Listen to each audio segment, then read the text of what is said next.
Good morning, and thank you so much for joining me for Daily Spark with Dr. Angela. I am your host, Dr. Angela Butchester. You know what I like to do on my show. I want to enlighten you. I want to inspire you. I want to empower you to become your best self.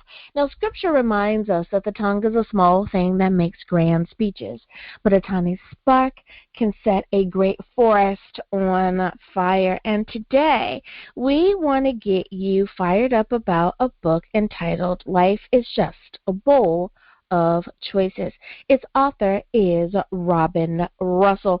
Now, you know what I'm going to tell you next. Go on, get comfy, get cozy, get your coffee or get your tea, because we are about to get started. Good morning, Robyn. Thank you so much for being on the show with me today. Thank you very much, Dr. Angela, for inviting me.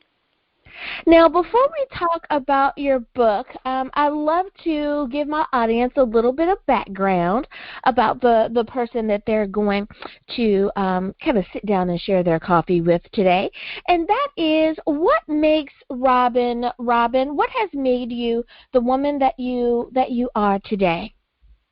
I think it's down to all the experiences that I've been through my life, the people I've met, the family that I have either behind me or not, as the case may be, and just your experiences. And it's taken me a long time to actually think about writing a book. And it's so interesting that you say that all of the things that you have been through, and I remind people that the good and the bad make us who we are. It helps shape us into our future selves even. So many times people will say something, bad happened, not necessarily horrific, but something bad happened. So my goal is to never allow that to happen to another person. Or something awesome has happened to me, and I want to, plant those seeds into someone else. So I definitely understand what you mean by that. Now,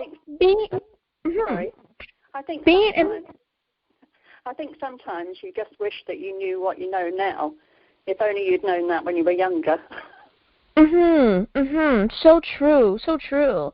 Now, speaking of being younger, being an author, is that something that you always knew that you wanted to do? Oh, no, heavens not. I never thought of myself as an author. I was the least creative of my family.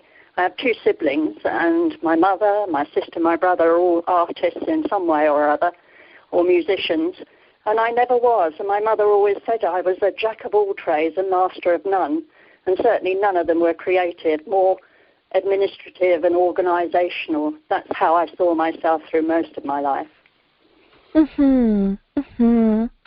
Now, the title of your book, a question I ask all of the authors who are on, and that is, did you find that the title came to you first and you wrote the book around the title, or did you find that you were writing and the title of the book kind of developed out of your writings? What was your process?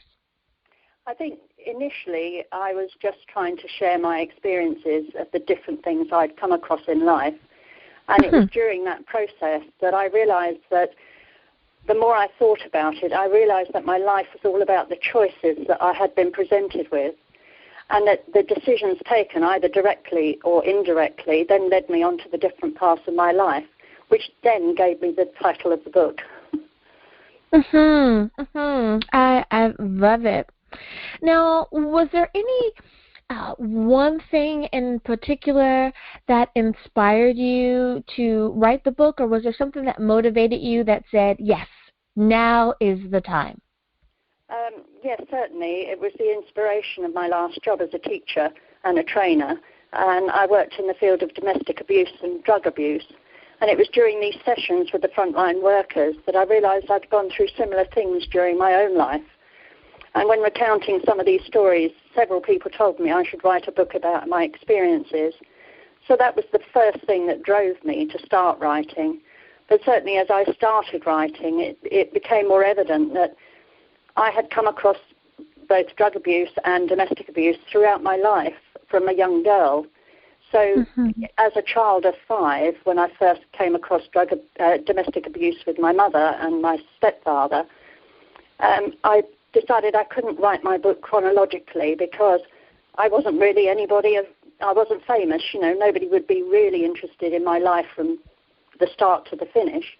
So I decided to write the book more into chapters of experiences such as drug abuse, domestic violence, raising a stepdaughter, being a single parent, going through traumatic experiences such as rape, and then later on in life when I looked after my mother-in-law in her later years of life when it was dealing with dementia. So there was a lot of mixed up stuff went into the book, which just sort of came as I was writing it. And a lot of my book is written very much as I would sit and talk to somebody about my experiences. So would you say that in a way, writing for you became a very therapeutic, that it allowed you to find a new sense of freedom in the all that has happened?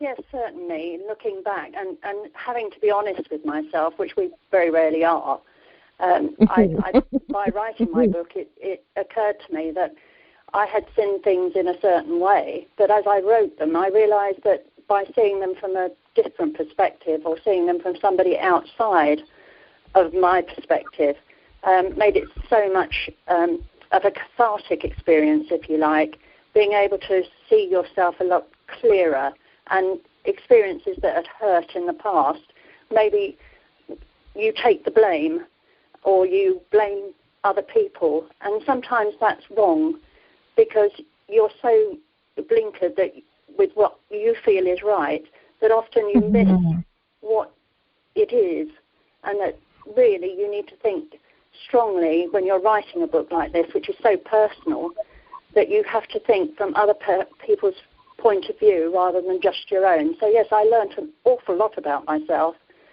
and hopefully that changed me for the better, although maybe a bit late in life for me.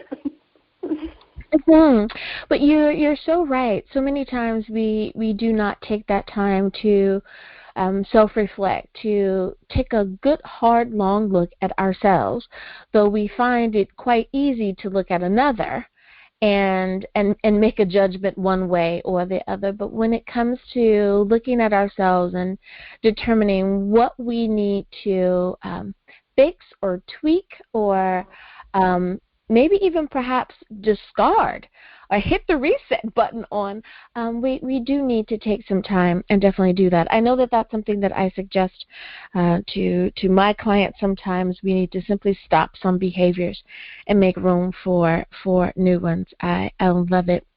Now, I think it's also very difficult at times that when you're in the thick of it, when you're living it, it's very difficult for you to see outside of that bubble, if you like, that you're in.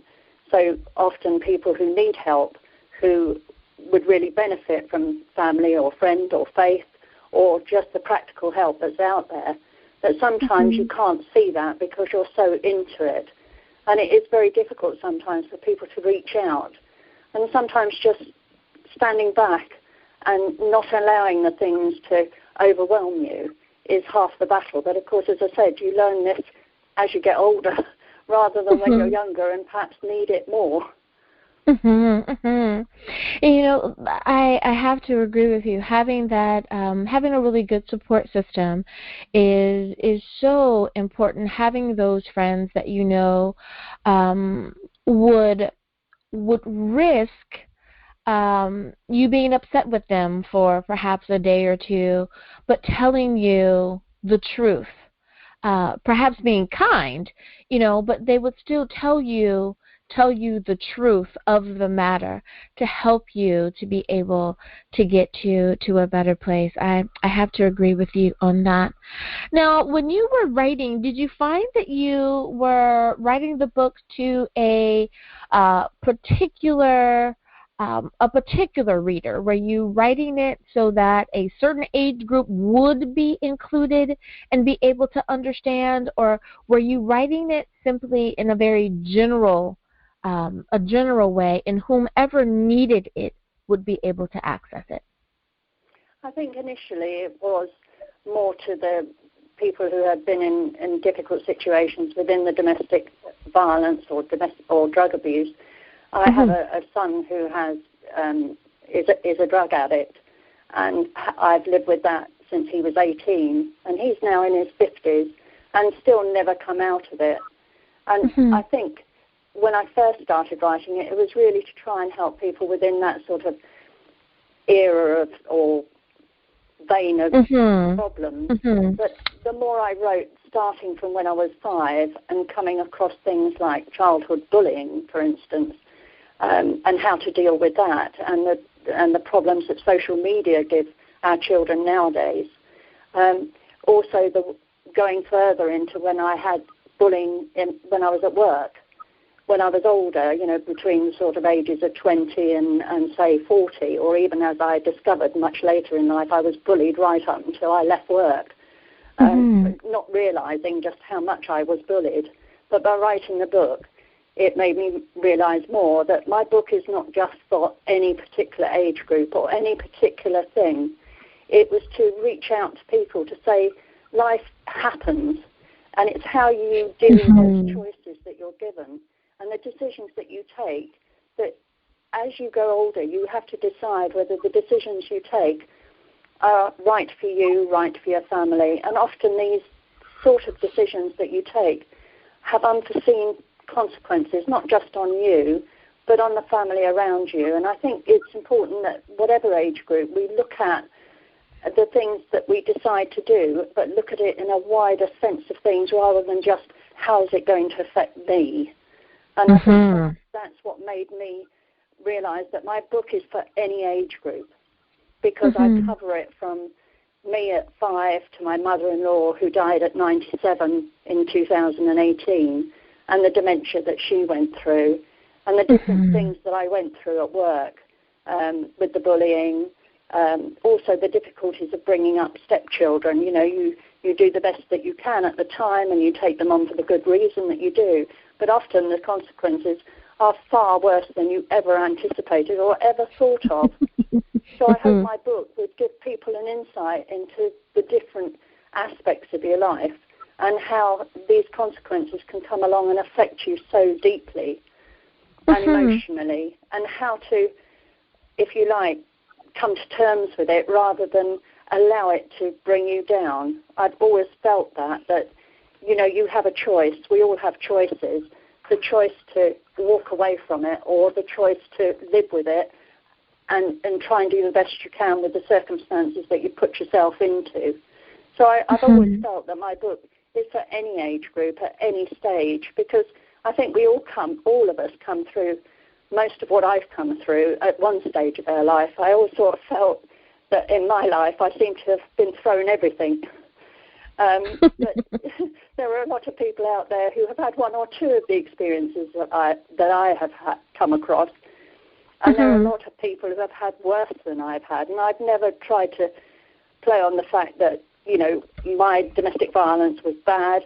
It was horrendous for me at the time, but I have, speaking to the frontline workers who work in these areas and these fields, the sort of violence and the abuse that goes on and the consequences of drug abuse are just so horrendous. And mine, when I look at it now, it's just minor compared with what some people are going through. And I can understand how difficult it is for them to just bring themselves out of it. You hear such horrendous stories about children being bullied online, and they take their own lives. And you just think, there needs to be something that tells them that there is a way through.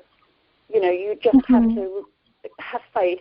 You have to rely on the people around you and turn to the people who want to help you, because there's just so many people out there that that just want to help but don't know how.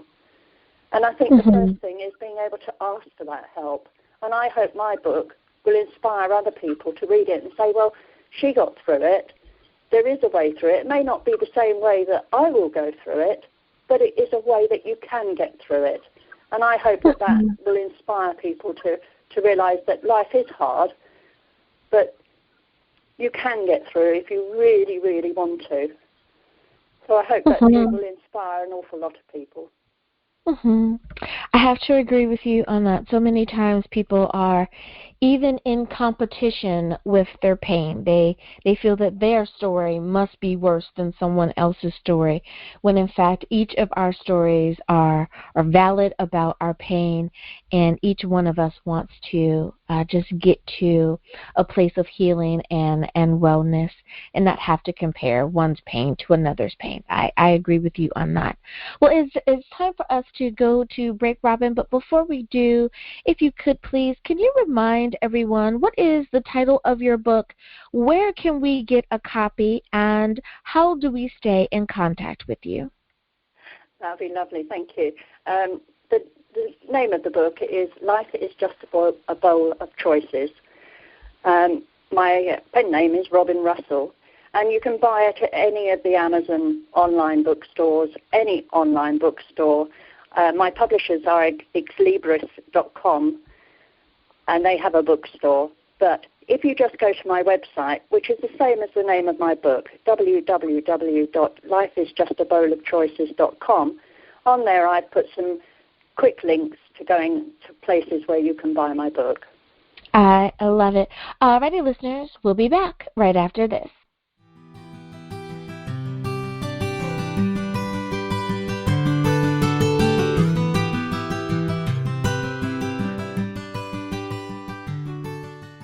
Hi everyone, Dr. Angela here. Did you know that Daily Spark is now on Facebook? That's right, you can visit with me at facebook.com/Daily Spark with Dr. Angela. I want to know more about what you're thinking. I'd love to know which interview did you find the most entertaining or the most informative. I want to talk to you, and I want you to be able to talk to me. Simply visit facebook.com/Daily Spark with Dr. Angela. Discovery. No, just a sec. What would it look like if we listened more? Could the right voice, the right set of words, bring us all just a little closer? Get us to open up? Even push us further? It could, if we took the time to listen. The most inspiring minds, the most compelling stories. Download Audible and listen for a change.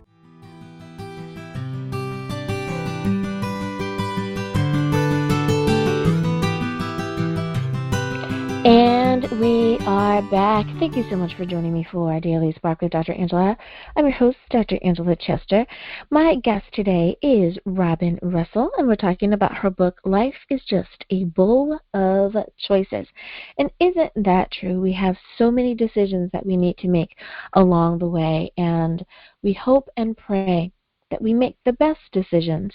When we don't, we should learn. When we do, we should remember. So, Robyn, let me ask you this. How long did it take you to actually write the book? From the time that you decided that you were going to write or type your first word until you were holding your book in your hands, how long did that process take? It was about a year before I actually got round to putting anything down. I had, at the time I was starting to think about writing the book, was really driven, as I said, by the domestic abuse and drug abuse field that I was working in. But during that time, I was made redundant from my job. And it was during that 3-year period of where I was put on a 3-day week that I started to realize there was a lot more to my book. So the actual start from the beginning to the end was probably about 18 months. And what was it like when you finally held that copy of your book in your hand, that everything, every word that you had typed, every correction, every bit of concern, worry, joy, and happiness had finally come to this tangible bit of material? How did that feel? It was certainly enlightening for me, and it certainly made me a lot better at feeling better about myself.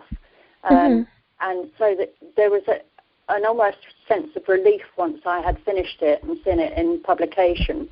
There was a relief that I had put down in paper all the things that I had been feeling and the things that I had kept in myself, and put it down on paper. It is a very personal book in a way, that it covered so much of me that I came out of it almost relieved. Now, I want to, if you can, kind of touch on two segments, and this is just from you giving a bit of advice. We don't expect for you to answer from a therapist's point of view, but just from a bit of advice. You assisted your mother-in-law, if I'm remembering correctly, when she was dealing with dementia. For someone who may be experiencing that, because we know that is something that happens with our seniors, what bit of advice can you help that person who's going through that right now and they are starting to just become to their wits' end? I think the thing is, when we first started with my mother-in-law, her name was Jemima, and she was a lovely woman. She had gone through a divorce at the age of 80 after 56 years of domestic abuse with her husband, and I had taken her in to live with me. She had 15 good years, and in her last 3 years we started to see a deterioration of her symptoms. The first thing I did was to read up on it, because I think you need to be aware of what dementia actually means. But you also have to take into account that dementia is very different for every single person. No two people are the same. The hardest thing is trying to deal with that. But I think if you know what the stages or likely stages are to be, they don't come as such a shock for you. Trying to keep her happy is the main thing. I think that was our main objective, both myself and D'Artagnan, my husband, was to make sure that she was happy, she was content. Sometimes not very easy with dementia, because in the later stage of dementia, the people can be extremely difficult to handle. But I think patience is the answer, being patient, and also trying to have a second person. Both my husband and I did 24/7 care of my mother-in-law through the really drastic last 3 years. And I think that if you're on your own, it would be extremely difficult to do that for 24/7. So trying to get help and looking for help out there. We had so much help from the community nurses coming in, getting somebody. I got friends to come and sit with her so I could have a couple of hours out. Friends who would just sing to her, talk to her, whatever she needed, just to sit with her. And I think this is part of what you need to think about in dementia. It's not just the person you're looking after, but yourself. Because if you're not fit and able to look after them, then you will get angry, you will upset them, just because, living with it from her point of view and mine is very difficult. So I would suggest to everybody that get help if you can, and if you don't have anybody close to you, like family who can help, then look outside, because there are practical help out there for you. And that's what I did. I went and I took her to a day centre once a week while she was still fit and able to go. That respite for that one day to just be able to go shopping, go and have my hair done, just made the rest of the week so much easier. So that's my biggest advice to anybody who has to care for anybody with these awful disease of dementia, is just remember that there's two of you in it. Give yourself time, and don't feel guilty because you're taking that time, because sometimes that's how you do feel. Does that answer? It does, and thank you so much for reminding that person that it's okay to take some time for yourself. So many times, and I have to have this discussion, especially when I'm doing webinars or seminars, when we talk about self-care, and especially when it's in conjunction to if you're some form of caretaker or a member of someone's support team, caring for yourself enables you to be able to continue to care, to love on and support that person that needs you. But you have to be able to get through day to day, and sometimes you do need that little bit of extra love for yourself. Thank you so much for reminding someone of that. Now, we have a few minutes left, but I wanted to also give you time if you had a bit of wit or wisdom that you could share for someone who perhaps is going through domestic violence right now or domestic abuse, and they need that bit of encouragement. Again, just what you would like to share, not stating it as a therapist, but just giving your advice. Yes, I think I would be happy to share it. I wondered if I could read a little bit of my book. Sure.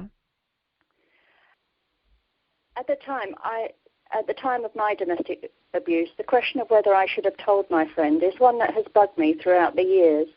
At the time, I felt so violated, ashamed and guilty, as if it was my fault that her husband was behaving this way. And this is a secret I've kept through the years until sharing now with you. This is just away from my book, is part of a story of where my friend's husband was creating domestic violence and made it very difficult. If I had been older and less vulnerable, maybe things would have been very different. I would not have to put up with all that trauma when I was just going through into my own trauma of expecting a baby and becoming a single mother. From my experience, if someone is violent or abusive towards you, it will only get worse unless the person gets treatment. Meeting up with so many people during the years who have suffered, I realized that my experiences are minimal compared with some of the atrocities that women and men suffer at the hands of their partners. Getting out is not easy, but there is so much more help available now that if you can take the first step, things can only improve. Most perpetrators eventually give up and disappear from your life, whether it is to prison or finding someone more willing to put up with this kind of treatment. Don't keep quiet, get help, and protect your family and yourself from these kind of people. Perpetrators of violence and abuse are very clever people, convincing their loved ones it was a one-off each time, professing undying love and generally keeping that level of control over you. They convince you that each incident is your fault, and in the end you believe them. No one has the right to control another human being by fear or intimidation. Be strong and believe in yourself. It is really you that is at fault. That's the end, just that little section of that book. I hope that... I love it. I love it. Thank you so much for sharing. My pleasure. That was such a beautiful answer, a beautiful way to answer that question. I love it. Well, Robyn, we have come to the end of our show, but I think that you have really done those three things that I strive to do every day, to enlighten, inspire, and empower. And I think that you have done that today. Thank you so much for coming on and sharing your book with us today. I think that you've truly reached someone who needed to hear it today. Thank you. Before I let you go, if you could please, can you remind everyone what is the title of your book and where can we get a copy? Yes, certainly. It is Life is Just a Bowl of Choices by Robyn Russell, and it can be found on any of the online bookstores with my publisher's exlibris.com bookstore, but you can also go to my website, which is the same as the name of the book, www.lifeisjustabowlofchoices.com, and in there I've put some links where you can go straight to these places to buy them. Thank you again, Robyn, for being here on the show. My pleasure. Thank you very much for inviting me. It's certainly been interesting talking to you, and I'm so grateful. Thank you very much. Thank you. And listeners, thank you for spending time with us as well. As always, may the Lord continue to shine his face upon you. May you receive his grace and his mercy in all that you do. Until next time, everyone, remember that you are blessed in the Lord. Have a great day. Bye-bye.